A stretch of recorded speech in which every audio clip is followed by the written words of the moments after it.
Hey, Fido. I'm walking around now, but with our refined storage system crafted, it's time to make power. Give it all my items and do the big move. I'm Ruin, and this is Vault Hunters, episode 19. First things first, a generator. My goal is to eventually unlock Mechanism because it adds some really cool power plant options, and I also haven't played with it in a pack in a very long while, so personally, that is a bit of a grind. But for now, we have a very cheap alternative. Iron generators. It's a very simple mod that essentially gives you generators that can be upgraded throughout your playthrough. The stone one, which is typically the cheapest, isn't craftable in this mod pack, but the all right, Fido, we get it. You wanna see what it is? You won't move. You just sit right there for now. The cheapest one being the stone one isn't craftable in this mod pack, but the iron generator is. So this one is also the upgrade after the stone generator. And every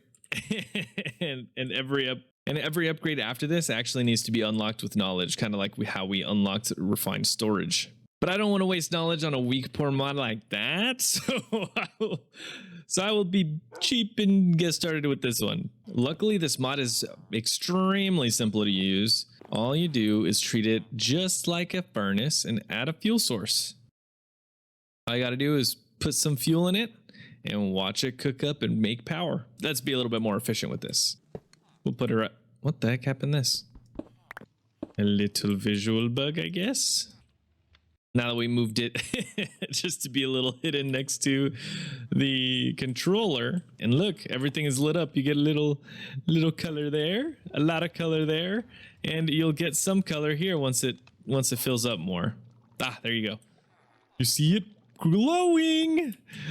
We've got power. Although, since fuel is going to be really annoying to keep putting in here, unless, I automate it, I really don't feel like doing that. Like, at all. I think we've completed this, at least for the moment. And we can even access it right here. So this is the grid that we get, which is different from this grid. This one looks kind of clean, but, oh, whoops. But, like, typing in there all the time, I can type here and it won't just constantly do this. One of the things I do want to do is synchronize this with JEI. As I type in the top here, we'll also type down here.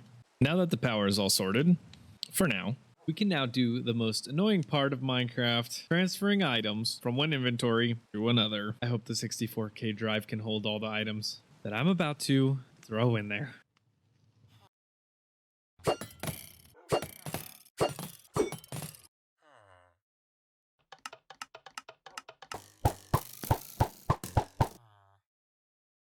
Thank God. It all fits. All 57,390 items. We almost filled up this disk drive, this 64K disk drive. I can't believe we had this many items. Although I did kind of see that I have a ridiculous amount of andesite, or andersite, like for some reason this guy likes to say. A ridiculous amount. I mean, it's the same thing with vault stone and almost there with the stone in general. Kind of getting up there with the dirt. We need to kind of compact a lot of this stuff, but that is a lot of andesite, and I am not 100% sure what to do with it.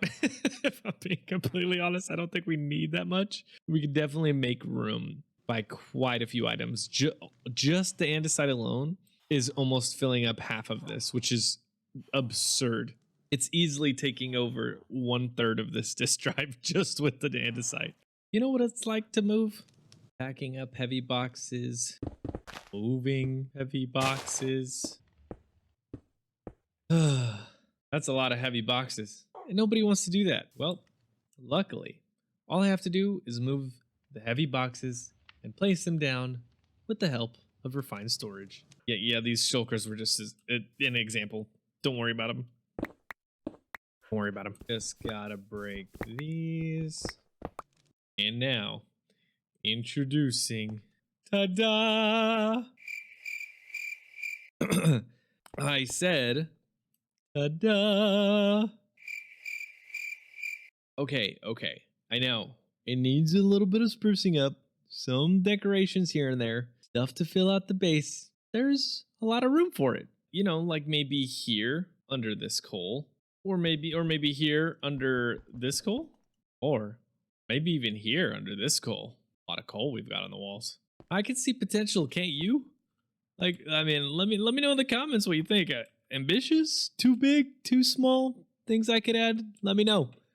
But for now, since I am not too sure how I want this whole entrance to really look like, we will temporarily set up the RSS right under here, which, bam, I've already done.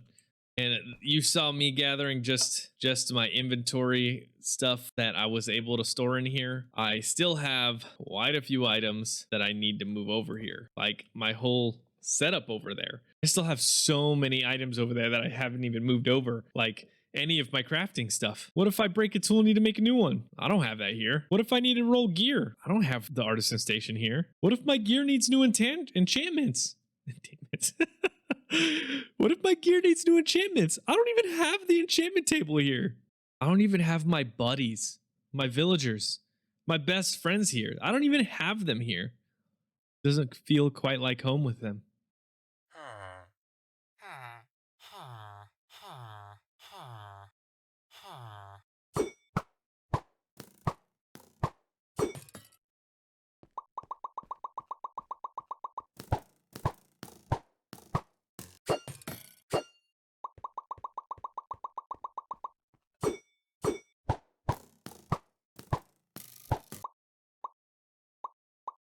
And there we have it, the temporary station for everything and all that we need for the vaults, at least.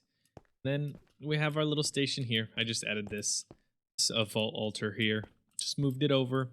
Ooh, and I forgot to turn that off. Haven't moved anything there yet, but we will get there. Man, it took a hot minute to move everything. I'm not gonna lie. I'm not too sure why, but I just did. And also, if you were wondering how on earth I was even able to dig out this much, don't worry about it. Enough said. Hey man, whenever you're done with this, did you want to play something else or whatever? Yeah, sure. As long as you get it all done. Also, here, the pickaxe. Wait, you're not even helping? Nah, I'm just kidding. I made it. I made that hammer. Didn't mean to drop that. Yeah, I made this hammer. This is exactly what I used. It took quite a bit of the durability to be able to use it, but it only actually takes 1 durability per 3x3 grid. So it breaks 9 blocks at a time, which is pretty cool. I can show you right now, actually. See, normally if you had a regular pick or anything like what I have right now, all you would do is mine 1 block at a time per click, depending on how good it is and stuff like that. But if you have one of these good old boys right here, this hammer, I break 9 blocks with each block I break. I just added the extra mining speed, durability, vanilla mortality, picking to make sure I could mine stone, shoveling so I could mine dirt, and then added a little bit of reach, plus of course the enchantments, just so I don't use as much durability, and it also digs very fast. So that hole really only took me probably like 10, 15, or maybe even 20 minutes, depending on what I was doing. I can't remember. It's been a minute by this point, but I dug it out in between episodes just so I could have it prepped. That is also why I have a stupid amount of andesite, because if you go look at this area, it is covered in andesite. But with the hammer, all you got to do is go to the tool station, select the chromatic iron hammer or the chromatic steel hammer, and so on if you want to get better versions of it, and just craft it as is there. You could also, oh, whoops, wrong one. You could also apply jewels to it just to make it a little bit better and function a little bit better for yourself. As you can see, the stuff that I have added to it personally and the enchantments. Otherwise, this is the base tool that I crafted, just so that I can mine out all of this. And look at how much that was. And let me tell you, if I had done this like I did last season with a pickaxe, a chromatic pickaxe that I kept having to craft, absolutely not. This was so much easier, so much quicker, and significantly faster. One use of the hammer, and it doesn't take away 9 durability for the 9 blocks it breaks, but just 1 durability. That is kind of insane, and it is definitely the way to go if you want to be able to mine something very quickly. Just in general, this tool is so useful for mining for extensive periods of time. Save yourself some time and make one. I promise you won't be disappointed. This is probably one of my top recommendations when it comes to what tools to craft for the overworld. This will actually be the last base I make unless we just get tired of it and want something new or fresh, but hopefully we could just get it sorted and make it look as fantastic as I possibly can. I have so many plans and things I kind of want to do, but I just can't decide exactly which style I want to go for. But if you have any ideas, please feel free to let me know in the comments. And I know this is a bit of a short episode, but I hope you guys enjoyed. If you haven't already, subscribe, click that like button. I'm Ruin, and I'll catch you guys on the flip side.